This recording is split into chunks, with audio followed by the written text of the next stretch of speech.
Hello everyone. आज काफ़ी समय के बाद हम अपनी क्लास को रिज्यूम कर रहे हैं और हमारा जो प्रोनाउन का टॉपिक था वो कंप्लीट हो चुका था, बट उसमें प्रैक्टिस सेट्स हमें लगाने थे। कुछ मोस्ट इम्पोर्टेंट जो सेंटेंसेस हैं उनको हम डिस्कस कर लेते हैं आज। तो यहाँ पर मैंने कुछ एग्जाम्पल्स लिखे हैं प्रोनाउन से जो एग्जाम में आए हुए हैं। रिपीटेड ये सेंटेंसेस हैं जो यहाँ लिखे हुए प्रोनाउन की एक्सरसाइज के। तो आइए इनको देख लेते हैं। ठीक है। क्लास को स्टार्ट करने से पहले आप सभी को ईद की बहुत बहुत शुभकामनाएं, और जो हमारे चैत्र नवरात्रे हैं उनकी भी आप सभी को बहुत बहुत शुभकामनाएं। चलिए क्लास को आगे बढ़ाते हैं। देखिए फर्स्ट सेंटेंस है जैसे these kind of dresses seems to be expensive but it is relatively economical to maintain। अब ये सेंटेंस है, इसमें जहां पर मैंने अंडरलाइन किया गया है उसमें मतलब ये क्या है हमारे कि सेंटेंस के अंदर एरर कहां पर है। तो जो लाइन अंडरलाइन है वहीं पर आपको देखना है कि वो सेंटेंस में क्या एरर दिया गया है। देखिए फर्स्ट सेंटेंस में जो एरर है वो क्या है, दीज काइंड ऑफ ड्रेसेस। जो ड्रेसेस है ये हमारा प्लूरल है।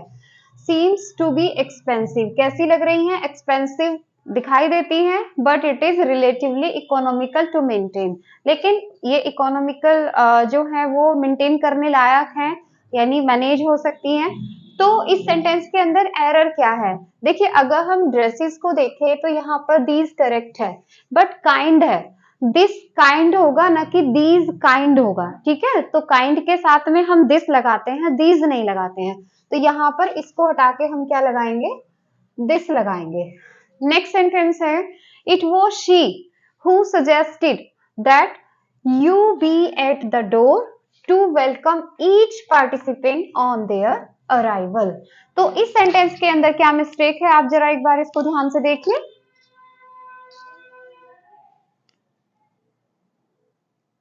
देखिए इट वॉज शी, क्या शी में एरर है, शी में एरर नहीं है, क्योंकि हमने ये पढ़ा था जब हमारी जो क्लोज है वो आगे कैरी ऑन होती है, आगे बढ़ती है, तो हम यहाँ पर प्रोनाउन को लेते हैं, और अगर यहाँ पर खत्म हो जाती है तो हम यहाँ पर इसके ऑब्जेक्टिव केस को लेते हैं, अदरवाइज सब्जेक्टिव केस को लिया जाता है। जब ये कंटिन्यू आगे बढ़ती है यानी इसके आगे एक और क्लोज होती है तो प्रोनाउन का सब्जेक्टिव केस लिया जाता है।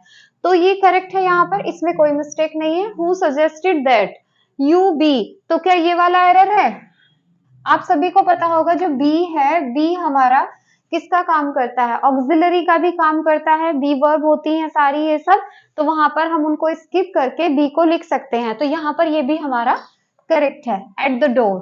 ठीक है, तो it was she who suggested that you be at the door, तो यहाँ तक करेक्ट है। टू वेलकम ईच पार्टिसिपेंट, तो हर प्रत्येक जो पार्टिसिपेंट है उसका वेलकम करने के लिए तुम्हें कहाँ रहना है, दरवाजे पर रहना होगा। तो उसके आगे क्या है, ऑन देयर अराइवल। अब यहाँ पर जो है ईच दिया गया है, यहाँ पर भी सिंगुलर है, ये जो नाउन है ईच के बाद में ये भी कैसा है, सिंगुलर है, और ये भी सिंगुलर है, यानी ये दोनों हमारे करेक्ट हैं। बट ऑन देयर अराइवल, अगर हम ईच की बात करेंगे तो ईच के अकॉर्डिंग देयर नहीं आएगा, फिर ईच के अकॉर्डिंग हम यहाँ पर हिज को लगाएंगे। ठीक है, तो यहाँ पर ये एरर है, और देयर काट के हम यहाँ पर क्या करेंगे, हिज को लगाएंगे। करेक्ट।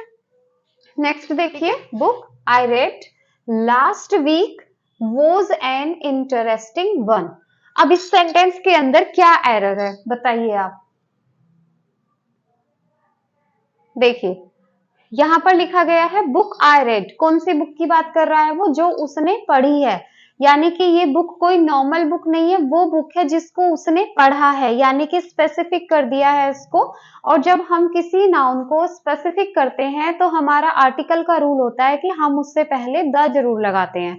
तो यहाँ पर बुक आई रेड नहीं, द बुक आई रेड आ जाएगा। ठीक है, तो यहाँ पर क्या आएगा, the book I read last week was an interesting one.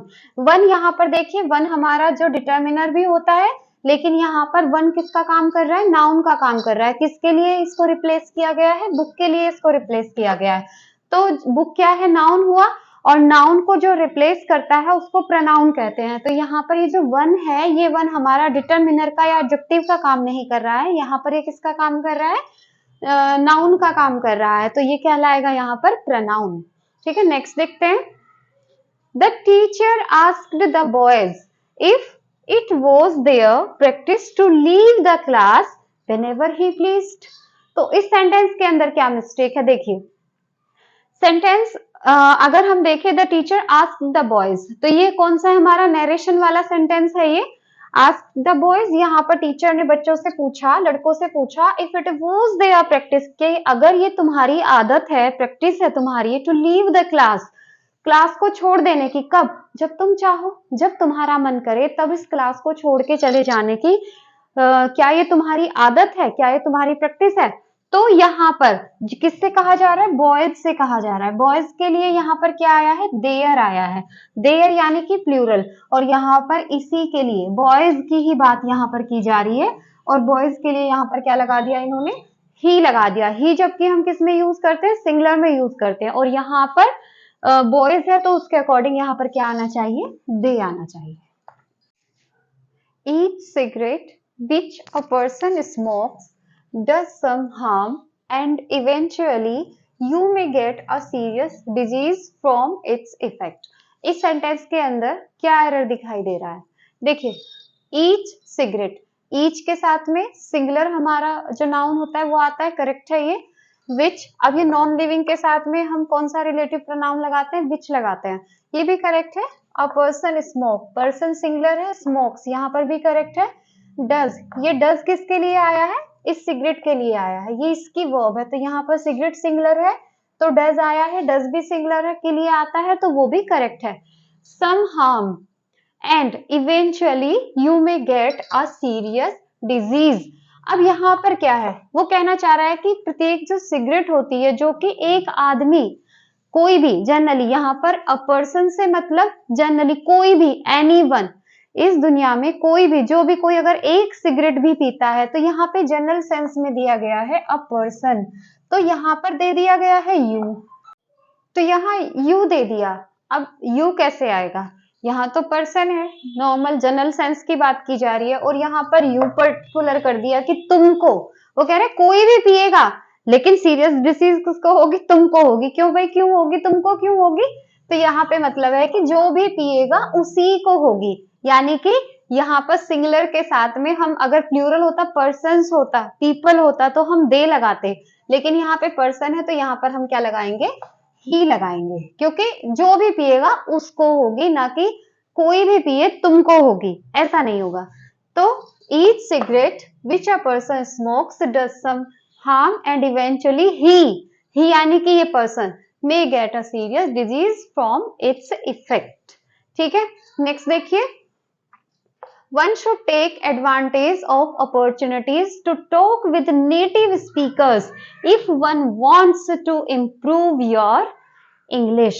इसके अंदर क्या मिस्टेक दी गई है, देखिए वन, ये वन का यूज जब वन एज प्रोनाउन हम यूज करते हैं, अभी हमने पीछे वाले सेंटेंस में भी देखा था कि जो वन का यूज हुआ था एज प्रोनाउन यूज हुआ था, जो बुक है बुक के लिए हमने वन को यूज किया था, सेम ऐसे ही इसमें जो वन है ये हमारा शुड जो है, वर्ब जो है, मॉडल जो है उससे पहले आया है, तो यानी कि ये किसका काम कर रहा है, सब्जेक्ट का, और सब्जेक्ट का काम या तो नाउन करता है या फिर प्रोनाउन करता है, तो यहाँ पर ये क्या हुआ, हमारा प्रोनाउन हो गया। तो वन शुड टेक, वन का मतलब कोई भी, जैसे हमने यहाँ पर लगाया अ पर्सन, कोई भी, तो ऐसे ही वन का मीनिंग भी हम जनरल सेंस में यूज करते हैं, जैसे one should obey one's parents. ठीक है, यानी कि हर किसी को अपने जो पेरेंट्स हैं उनकी आज्ञा माननी चाहिए। तो वन शुड टेक एडवांटेज, तो यहाँ पर ये करेक्ट है, one should take advantage of opportunities, हर किसी को जो है अपॉर्चुनिटीज का लाभ लेना चाहिए। कैसी अपॉर्चुनिटीज का, to talk with native speaker, जो भी नेटिव स्पीकर्स होते हैं उनसे बात करके, if one wants to improve, क्यों लेना चाहिए, अगर वन मतलब कौन, कोई भी वन जो भी बात कर रहा है उसके लिए, अगेन ये सब्जेक्ट की तरह यूज हुआ है, वन वांट्स टू इम्प्रूव, अगर कोई अपनी, अब हम अगर इसकी बात करते हैं तो जैसे अगर हमारा सब्जेक्ट ही होता है तो हम लगाते हैं हिज, इसी तरीके से यू होता है तो हम लगाएंगे योर पॉजिटिव केस में। तो यहाँ पर हमारा वन दिया गया है, यहाँ पर वन दिया गया, और वो आगे क्या कह रहा है, wants to improve your English, ठीक है।